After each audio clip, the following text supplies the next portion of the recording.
Volvamos entonces a Juan capítulo 1, por favor. Y vamos entonces al primer versículo. ¿Notan ustedes todo lo que hemos dicho hoy tan maravilloso? Vayan ustedes relacionándose con ese Dios maravilloso y su palabra.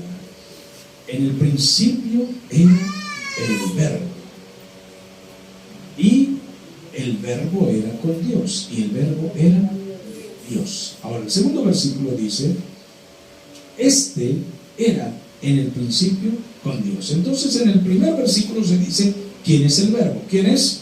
Cristo. ¿Está claro? En el segundo versículo se dice de Él. ¿Qué se dice de Él? Que este era en el principio con Dios, es decir, que estaba con Dios. Se habla de su eternidad. Él estaba en el principio, ya existía antes de la creación. Él existía antes de que existiera un gusano, un microbio, lo más pequeño que pueda existir. Ya Dios estaba allí, es decir, el Señor ya estaba allí. Ahora bien, en cuanto a su coexistencia con el Padre, Él estaba con Dios. Proverbios 8, 22 al 30. Lectora, por favor.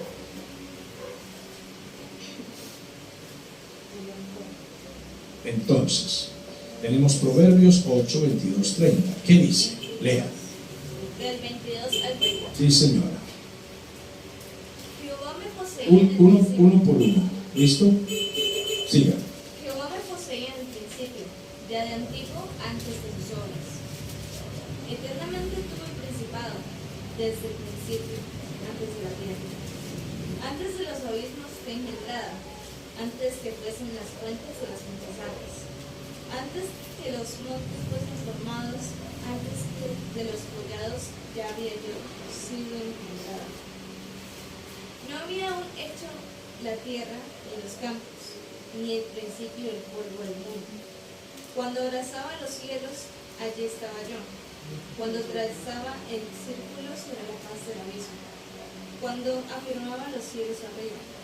Cuando afirmaba las fuentes del abismo. Cuando ponía al mar su estatuto, para que las aguas no traspasasen su mandamiento. Cuando establecía los fundamentos de la tierra. Con él estaba yo ordenándolo todo, y era su delicia de día en día. Teniendo, Solaz. hasta ahí, hasta el 30. Teniendo solaz delante de él en todo tiempo. Hasta ahí, por lo menos, hasta el 30. ¿Listo? Entonces, ¿de quién se habla aquí? Según el contexto, se está hablando de la sabiduría, de la palabra. ¿Y quién es la sabiduría? Ahí está. Dice, ya existía en el principio. Cuando todo es en torno, por eso le dije en el Antiguo Testamento, todo lo que se dijo es en torno a Cristo. Por eso no le creemos hoy a este montón de enfermos que andan profetizando tantas niñerías y tonterías y entreteniendo las iglesias.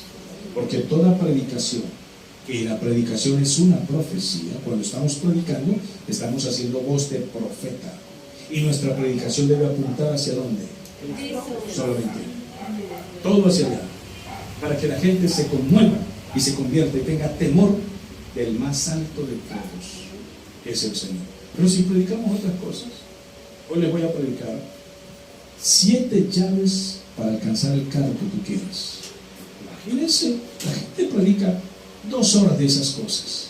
¿Qué tontería es eso? ¿Cómo conseguir la casa que estás soñando? Confiésalo 7 veces y decláralo 3. Y decrétalo 1 y la casa parirá. La lámpara de Aladino. No, mis amados hermanos. Toda predicación es una profecía y debe tener un solo propósito. Lo demás es falso. Todo debe apuntar al Señor.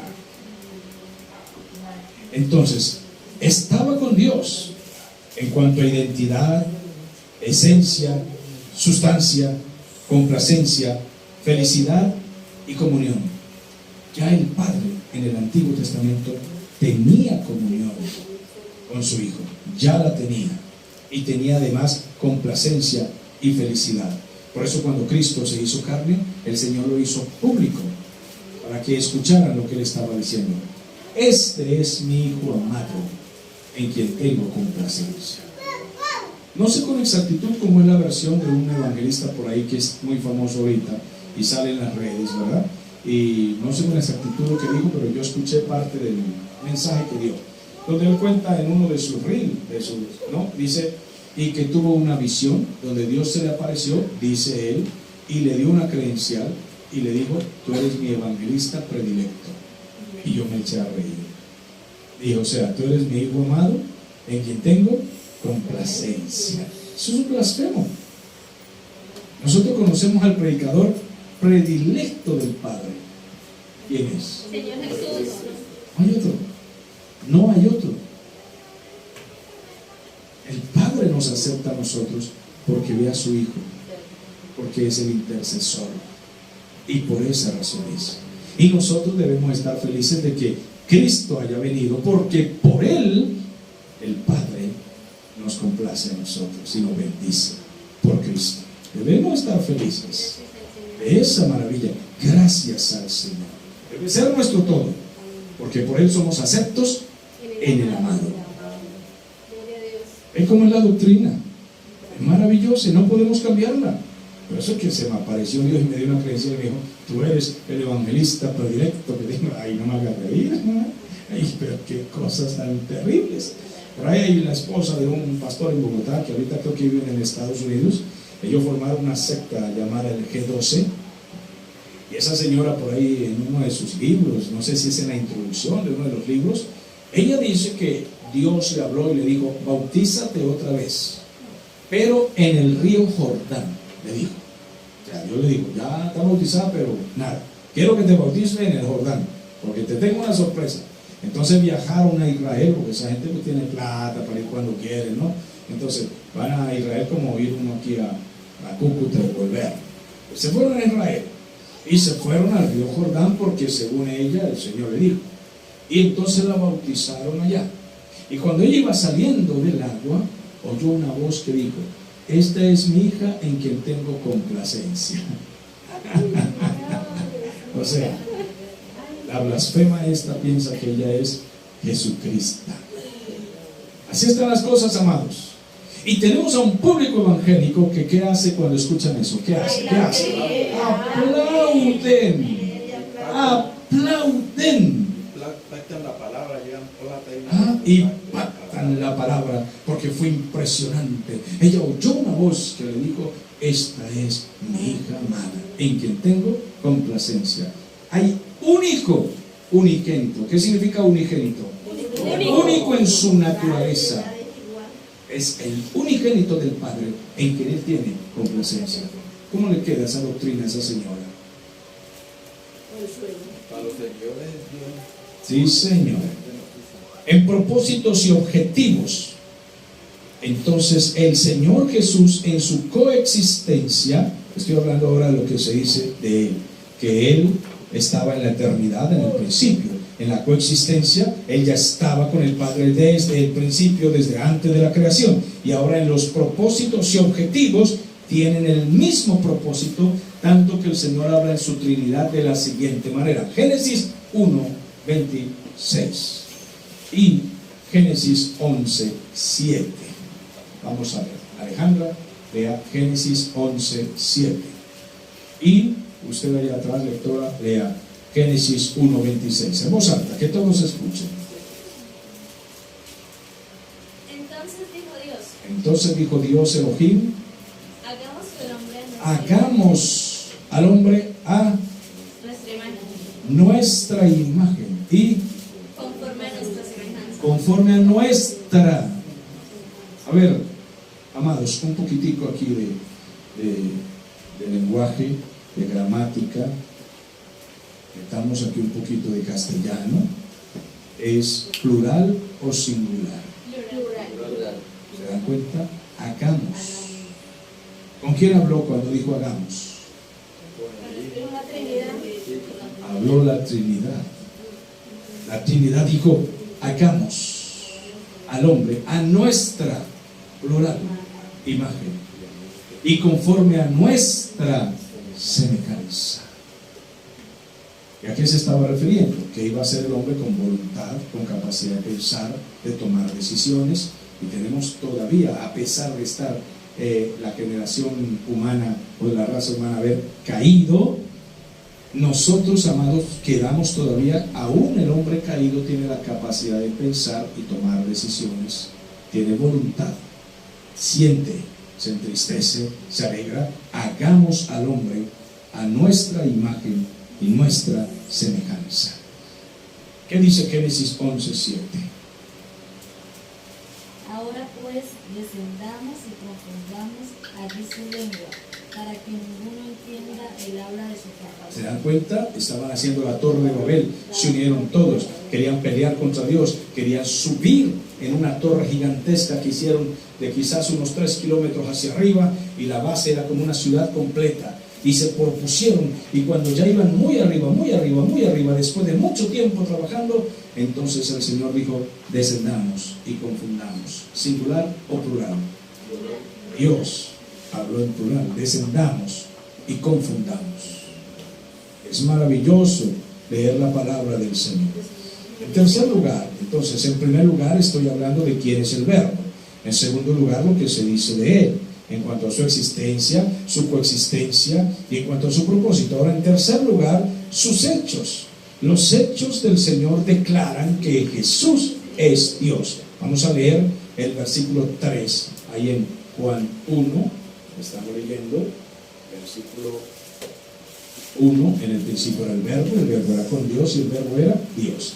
Este era en el principio con Dios. Y el versículo 3 dice: todas las cosas por Él fueron hechas, y sin Él nada de lo que ha sido hecho fue hecho. En Él estaba la vida, y la vida era la luz de los hombres. Pero vamos a quedar en el 3. Todas las cosas por Él fueron hechas. Entonces, se declara que ¿cuántas cosas fueron hechas por Él? Todas. No existe nada que el Señor no haya hecho. El hombre dice: inventé el automóvil. Ay, no, pues qué inteligente. Mira, madre, ¿de dónde sacó las piezas para el automóvil? ¿De dónde tomó los materiales? Ahí está. Usted no ha inventado nada. Usted se aprovecha de lo que Dios hizo, lo que Él inventó, de lo que Él diseñó. Y estos carros, los más veloces de la tierra, no le llegan ni al 10%, ni al 1% de la velocidad de los carros que tiene mi Señor arriba. ¿Cuántos quieren andar en esos carros? Amados hermanos, en la tierra no hay nada que cause maravilla en el cielo. Nada. Solo una obra, la de Cristo. Los ángeles miran a la tierra, todo el esplendor y las maravillas, y todo lo que Dios haya hecho es maravilloso, pero todo lo que el hombre ha hecho, nada maravilla a los ángeles. Nada. Lo que los hombres hacen, que inventó, le damos el premio porque inventó este platillo, este carro, este edificio, y los ángeles miran. Eso es como nada para ellos. Mire, señores, ustedes jactanciosos, los que se salven van a ver aquí lo que mi Padre ha hecho aquí arriba. Eso sí es una ciudad. Esto sí es arquitectura. Calles de oro, un mar de vidrio semejante al cristal, tronos brillantes y ángeles que vuelan a velocidades inimaginables. ¿Ustedes creen que esas son maravillas? Sí, las 7 maravillas de la tierra. Y los ángeles miran: serán las 7 tonterías de la tierra. Todo lo que el hombre ha hecho es nada. Los ángeles sí se maravillan de la creación de Dios, pero no de la creación de los hombres. No. Ellos se maravillan de lo que Cristo hizo en la tierra. Y ellos están admirados de ver que en el cielo hay una obra que no ha sido destruida y no será destruida, y la hicieron los hombres. Impresionante. Y los ángeles se admiran de esa obra hecha por los hombres, y está en el cielo. Eso es impresionante. Y los ángeles se admiran de esa obra. ¿Cuál es? Nosotros nos entristecemos. El hombre. ¿Cuál es? El hombre. No. Las heridas del Señor. Las heridas. No. Las heridas del Señor. Las heridas en las manos las hicieron los hombres, y le causa admiración a los ángeles. tristeza recordarlo. Pero qué maravilla obra que la que hiciste tú, Señor. ¿Cómo pudiste dejarte hacer eso? ¿Cómo lo hiciste? Por amor a ellos. Porque yo los hice, ellos se destruyeron a sí mismos. ¿Y sabe qué tuve que hacer? Ir otra vez y rehacerlos, porque se habían destruido y no quise destruirlos, los rehice, los volví a hacer de nuevo. Todo el que viene a mí nace de nuevo.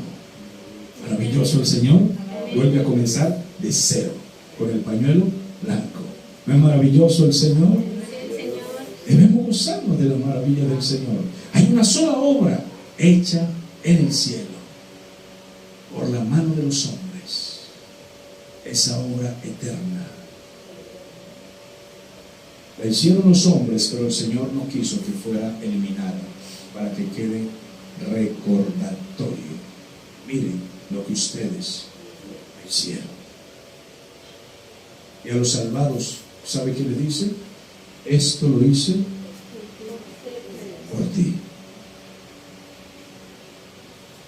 Y nosotros vamos a ver esas heridas tan terribles, las vamos a ver como Tomás, que dijo, yo quiero verlo. El Señor dijo, mete tu mano, mira que es cierto, es real. La veremos. Le preguntaremos, Señor, uy, qué terrible. ¿Y por qué, Señor? Por amor a ti. Es maravilloso, mi Señor. Digno de admiración. Por eso Él es maravilloso consejero. Eso es admirable, maravilloso, admirable consejero, Dios fuerte, príncipe eterno, Dios fuerte, príncipe de paz. ¿No es maravilloso, amados? Así de que se declara que todas las cosas fueron hechas por Él, pero se niega también lo contrario. Se dice, nada de lo que fue hecho, nada, absolutamente nada fue hecho sin Él. ¡Qué maravilla! Mire ese juego de palabras, escuchen. Todo fue hecho por Él y nada fue hecho sin Él. Cuando el Señor dijo, produzca la tierra animales y bestias, estaba Cristo, era la palabra. Produzcan las aguas, estaba Cristo, era la palabra. Insectos y aves, estaba Cristo, era la palabra. El insecto más diminuto, como una pulga o algo más pequeño, fue hecho por el Señor. Y la estrella más gigantesca del universo, como son los soles, fue hecho por el Señor. Todos los mundos que existen, porque nosotros no tenemos idea de cuántos mundos habrá. El universo está lleno de mundos. Eso sí, estamos claros que el centro de la creación está en este planeta. Maravilloso Dios. ¿Por qué se fijó en estos hombres tan rebeldes? Nunca podremos explicarlo. No. Nunca podremos explicarlo. Pregúntele a un ángel. ¿Cree que le diga? Los ángeles. Ángel, venga, Gabriel, fulano, venga, explíqueme. No lo sé. Solo Él tiene la explicación. Los amaba antes de hacerlos. Y los amó cuando cayeron. Sufrió tanto que fue por ellos a buscarlos. Y bajó y se hizo hombre y dejó que lo lastimaran con tal de rescatarlos. Y entre esos, yo. Y tú, mi querido hermano. Dele gloria a Dios. Entonces, Dios nos hizo, nosotros nos echamos a perder todo en los aires, todo en la tierra, las aguas se contaminaron, los animales se llenaron de enfermedades, pulgas y garrapatas infecciosas por culpa del hombre. Por culpa del hombre. Todo se enfermó. Pero aún así el Señor nos amó y entonces quiso salvarnos. Él nos hizo por amor y Él nos rehizo por amor. Cerramos nuevamente con Hebreos. Vamos de nuevo a Hebreos y vamos a la recta final. Hebreos capítulo 1. Lectora atrás lea 1, Alejandra lee otro, Nancy lea el otro. 3 versículos. ¿Listos? Lea el primero. Dios, habiendo hablado muchas veces y de muchas maneras en otro tiempo a los padres por los profetas. Lea usted dos. En estos postreros días nos ha hablado por el Hijo, a quien constituyó heredero de todo y por quien a sí mismo hizo el universo. Entonces, en el Antiguo Testamento habló de muchas maneras y habló a los patriarcas por medio de los profetas. Pero ahora nos ha hablado por medio de ¿quién? De su Hijo mismo. Y como su Hijo es la palabra, cuando abrimos la palabra, ¿quién nos está hablando? Cristo nos está hablando. Amén. Versículo 3. El cual siendo resplandor de su gloria, ¿Qué es Cristo? resplandor de gloria, De la gloria de Dios. ¿Y qué más? imagen misma de su sustancia, Ajá. y que sustenta todas las cosas ¿Con qué? la palabra, ¿Con la palabra de qué? De su poder. Su palabra tiene poder creativo. ¿Qué más? habiendo efectuado la purificación de nuestros pecados, ¿Por medio de quién? sí mismo, De sí mismo. se sentó a la diestra de la majestad de la En las alturas, hecho tanto superior a los ángeles, cuanto heredó más excelente nombre que todos ellos. Y su nombre es sobre todo nombre. Y delante de él se doblará toda rodilla. Damos un aplauso al único que lo merece. Todo es para él. Bueno, mis amados, vamos a dar gracias, Padre mío, gracias por tu palabra bendita que es poderosa. Estamos aprendiendo y deleitándonos para que nuestro temor, reverencia